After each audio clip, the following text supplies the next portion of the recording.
At mukhang malaking napunta sa pang-ayuda. Tama ba? Pang-indirect voting nga ba sa election yan? Nasa ating limahabing si Dr. Minggita Padilla, ang second nominee ng Barangay Health Workers Party List. Abay, ang mga doktor po mahabigan ni concern din. At alamin nga natin kung bakit sila ay tutul din na bakit bokya, ayan, zero, walang idinagdag na pondo sa PhilHealth. Dr. Minggita Padilla, ma'am, magandang umaga po, Doc. Good morning.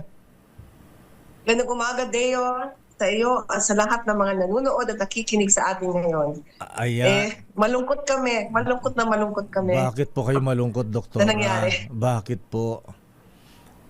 Kasi nga, alam mo, ang tagal-tagal na, ako isa sa mga talang bumabati ko sa PhilHealth. Yung sinabi nyo, yung execom, yung mga ano nangyayari sa pondo, etc. etc. Pero, ang solusyon dyan, Deo, ay hindi tanggalan ng pondo yung mga mahihirap, yung mga senior, yung mga yung mga disabled, no? Mhm. These people with disabilities. Ang solusyon mo doon ay tanggalin yung mga sindikato sa loob. Yun ang Ayan. solusyon. Mhm. Pero ang ginawa nila, labag sa batas po. Labag sa batas. Bakit? Bakit po? Meron tayong sin tax law, di ba? Mhm. Klaro ho, malinaw pa sa sinag ng araw na yung sin tax law nagsasabi na 50% ng sin tax, yung mga binabayad natin, di ba, sa alak, sigarilyo, sigarilyo. pati sa matatamis na inumin, di ba? Opo. 50% ng buwis na yon pupunta sa kalusugan. Mhm. Doon sa kalusugan. Doon sa pondo na yon, 80%, 80% ay dapat mapunta sa PhilHealth. Mhm. Nasa batas ho yun. Mhm. So parang sa ginawa nila kahapon, kahit ayaw na nila ibigay yung pondo para sa mga premium ng mga maralita, ng mga seniors, etc., at least sundan naman ho nila yung batas. Dapat ho, base sa sin tax law at dun sa sugar law, mga 61 billion ho ang dapat na nilagay na ho dun sa PhilHealth. Tapos meron pa ho 21 billion galing sa PAGCOR. So at least 90 billion. Wow. So kahit ayaw na ho nila ibigay yung hinihingi ng PhilHealth na 150 billion, ayaw nilang maniwala. Pero yung batas ho na ginawa ng Kongreso mismo at ng Senado ay nilalabag nila sa ginawa nilang ito. Anong ba nila yon? Anong ba nila yon? Mandato po yan. Mhm. Mandato ho ito ng Batas. batas. So Mhm. kami ho, ang grupo namin, yung grupo na pumunta sa Supreme Court para labanan ng paglipat ng 90 billion, no? Mhm. Sa National Treasury. Kami naman ho ang nag-iingay at nag-aapila.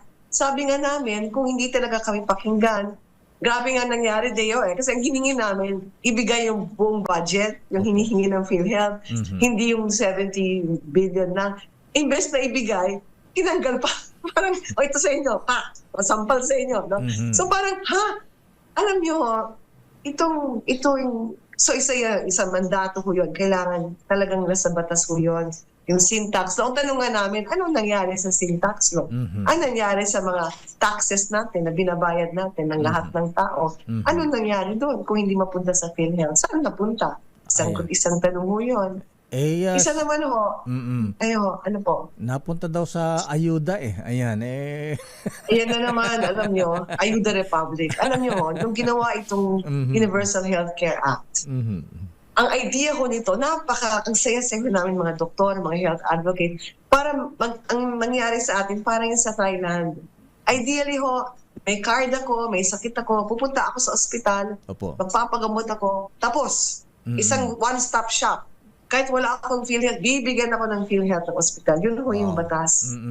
Ang nangyayari ngayon, dahil mas marami pang pera ngayon ang nilalaan sa MAIC at ayuda kaysa sa PhilHealth, kaysa sa social health insurance, parang unti-unti nilang sinisira, parang tinatapyas. At parang wala ng kabuluhan yung ating universal healthcare kung tatanggalan mo ng pondo. Parang ang gusto ba natin bumalik sa dati? Mas grabe pa ngayon na kung may sakit ang isang mahirap, kailangan magmalimos siya, magpalakas muna siya sa mayor, kumuha muna siya ng abstract, pupunta siya sa office ng isang politiko, tapos magmamowa. Parang ang haba-haba ng proseso nakakaawa ang mga tao. Hindi ba nila naisip yun? Okay lang ho magmamait, fine. Okay lang ho mag-ayuda, okay. Pero wag naman at the expense, kapalit ho ng tama. Tama po. At yung tama ho, yung tinatawag na universal healthcare. Ayan. Galit na galit din si Senator JB. Yan ang intensyon ng universal healthcare, Dr. Mingita Padilla. Na sana ay Yan ang talagang... Yeah. Go ahead. na yan ay sana para hindi na mahirapan ang ating mga kababayan. Kung tutusin sa laki ng budget dyan, dapat nga maraming libre na papagamot ng ating mga kababayan mahihirap, Doktora. Alam niyo, kaya ginawa yung universal healthcare. At ang idea mo noon, taon-taon, dadagdagan ho yung pondo para ma-expand. Alam niyo ho, di ba pinag-usapan natin yung konsulta package? Kailangan niyo yon? Ang kay ganda-ganda na part of universal healthcare na hindi ka kailangan magkasakit at pumunta sa ospital para makinabang sa PhilHealth. Kasi kinikilala ng universal healthcare na ang pinaka-importante ay maiwasan, ma-prevent ang paglala ng sakit. Kaya maaga pa lang magpa-diagnose na. Kaya may konsulta, outpatient ho ito. Tapos may mga 32 na gamot na supposedly libre. Di ba libre? Maraming mga test, libre. Ang saya-saya namin. Nandun sa website ng PhilHealth. Andun sa lahat. Di ba? Ang dami mga private check-up centers, consulta centers. Ang dami mga public. Pinuntahan ng mga kababayan natin, Deo, kasi naniwala sila sa atin. Totoo naman. Ay nako, pumunta sila doon, ang sinabi sa kanila, sorry ha, pumunta ka lang sa isang center, wala kaming gamit, wala kaming pondo, wala kaming gamot, walang test. Kasi pala, walang pondo. Speaking of budget pondo gamit na Dr. Mingita Padilla, eto nga't napasugod na isang undersecretary ng DOH kahapon dito sa DZRH, ha? At napag-usapan nga namin at naireklamo ko nga yung isang napakalaking government hospital, ang Rizal Medical Center, Dr. Mingita. Maniniwala ka ba na mga pasyente ay 3 weeks nang nandun sa ospital, may sakit sa gallbladder, umiiyak na sa sakit. Once a week lang kung pasyalan ng doktor, i-inspection ng doktor, tapos ang tulugan nila,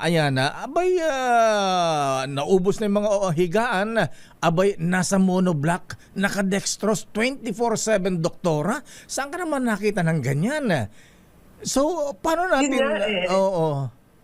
Alam mo, Deo, nakakalungkot, pero kulang ng pondo. Yun na naman. Bakit mo naman tatanggalan ng pondo? Alam niyo, yan naman sa DOH na yan, yung mga tinatawag na infrastruktura. Sa DOH yan, yung Health Enhancement Programs. Yung PhilHealth, gamot, ospital, pagamot. Wala silang dapat pakialam dyan sa mga infrastruktura. Isa namang topic yan, no? Yung DOH ito, bakit kulang ng beds, kulang ng tao, kulang ng kama, no? Nakaupo, nakakaawa ang mga pasyente. Alam niyo, walang sagot ko hindi ko alam anong sagot sa inyo, hindi ko alam anong sagot nila. Hindi ko napanood yun. Ayan na. Anyway, anong sagot ko nila? Abay nung mabanggit natin dito, 2 araw ko na binabanggit dito sa ating programa, after 3 weeks, may 2 doktor naman na tumingin na. Kaya lang. At saka within 3 weeks na nasa loob ng Rizal Medical Center, doktora, wala pang ultrasound, wala pang check-up. Naka-schedule pa sa December 22 ang ultrasound niya. At eto malupit, candidate nakapila doon sa operahan, at yung mga ooperahan, iniraraffle pala, parang Christmas party. Kung hindi ka makasama sa raffle, hindi ka na maoperahan. Next year ka pa ooperahan. Saan ka naman nakita ng ganyang health service, Dr. Mingita? Only in the Philippines ho yan. Talaga ng Guinness Book of World Records. Yung mga masasamang record, no? Kaya nga, Deo, ang dinidescribe mo, sinasabi nyo, sirang-sira ang ating sistema ng pangkalusugan. Sira. Kung ka nasa ICU, naghihinga, no? Tapos ang gagawin mo, imbes na dagdagan mo ng gamot para lumakas, babawasan mo pa. So ano ba talagang intensyon? Patayin? Ano ba talaga ang intensyon natin? Kaya naintindihan ko yung galit ni Senator JB. Ako rin, kami lahat. Kaya sabi nga namin, sana ho, ang presidente natin, si President BBM, kasi tinapyasan na, tinanggalin nila yung supposedly budget na nilagay nila. Nag-budget sila doon, di ba? Nag-allocate sila, tinanggal ng Kongreso. at ng Senado, sana man lang i-veto niya, kahit line veto man lang. Ayan. Ibalik niya yung mandato ng gobyerno. Kasi kami naman ho, same group, kami na naman ho, yung pumunta sa Supreme Court, pupunta na naman kami sa Supreme Wow. Court para ireklamo ito. Kasi labag ho sa batas, labag ho sa konstitusyon. Pinoprotektahan lang ho natin ang kinabukasan ng ating mga kababayan at pinoprotektahan natin ang kalusugan.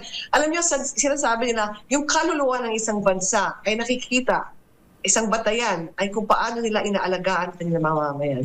Totoo po yan. Parang wala ng kaluluwa, parang wala ng kaluluwa. Ayan. So doktor, kailan po kayo magpa-file ng petition sa Supreme Court para tutulan itong pag-alis ng pondo sa PhilHealth, doktora? Pag-uusapan ho ng grupo namin, no? Kasama ko namin ang Philippine Medical Association. Marami ho kami, di ba, yung unang grupo, no? Pag-uusapan namin yung timing. Kasi baka i-veto pa ng presidente. Hindi mo alam. Line veto. Sana line lang, veto. no? Oo. Magpakita siya na may puso siya, mas may puso siya kaysa sa mga nagtapyas o nagtanggal. So, depende ko sa mangyari from now.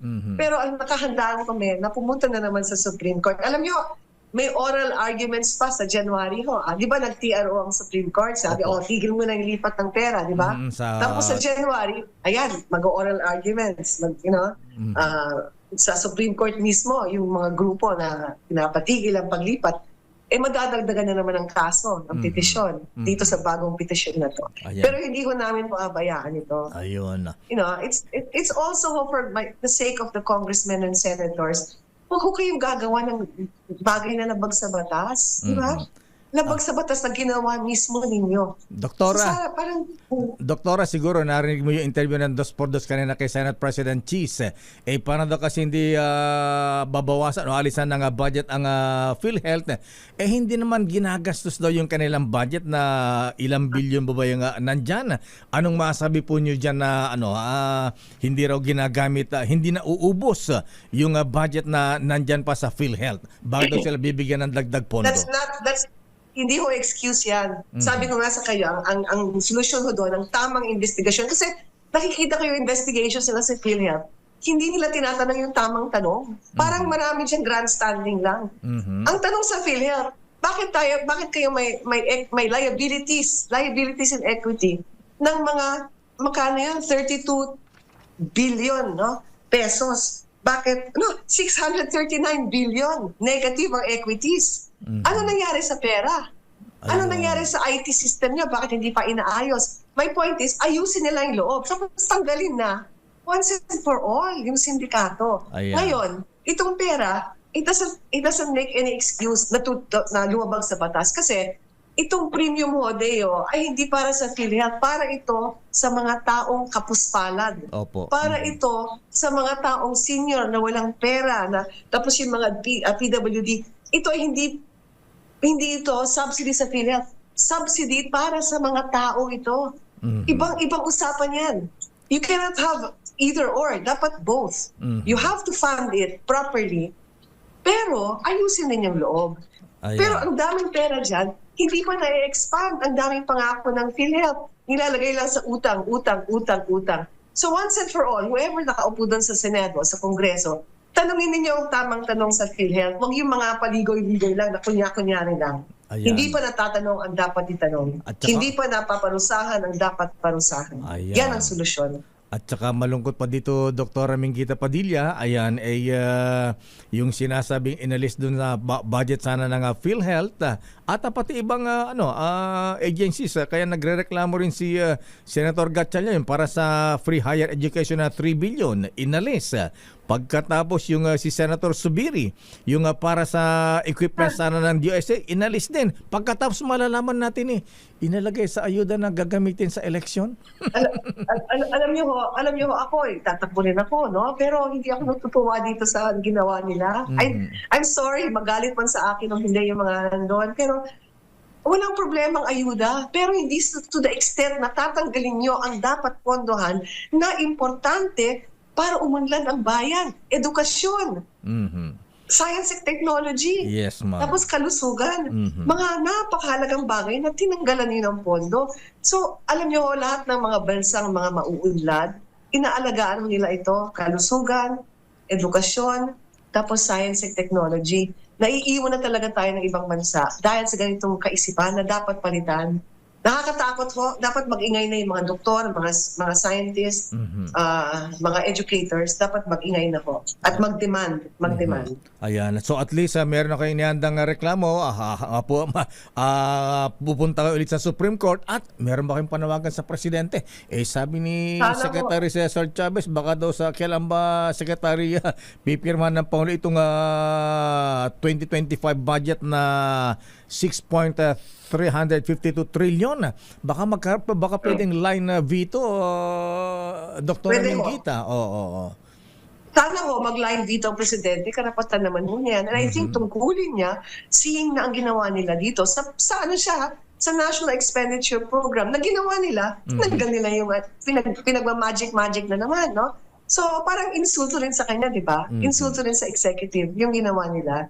So, sana naman may puso ang presidente, makita Yes, niya ma'am. na hindi mo pwedeng tanggalin yung premiums na babayaran ng gobyerno para sa mga hindi kayang magbayad ng premiums. Doktora, Tayo na lang nagbabayad, sa atin na lahat ang burden ang tinatawag. ayan. Samantalang may batas na. Anyway, Doktora Mingita Padilla, maraming salamat sa iyong paliwanag at sana nga ay marinig ito ng Malacanang ng Pangulong Marcos at magkaroon ng line veto dito sa isyong pinag-usapan natin sa PhilHealth at sa DOST, Salamat ayan, po. sa education. Thank you, Doktora, and good morning.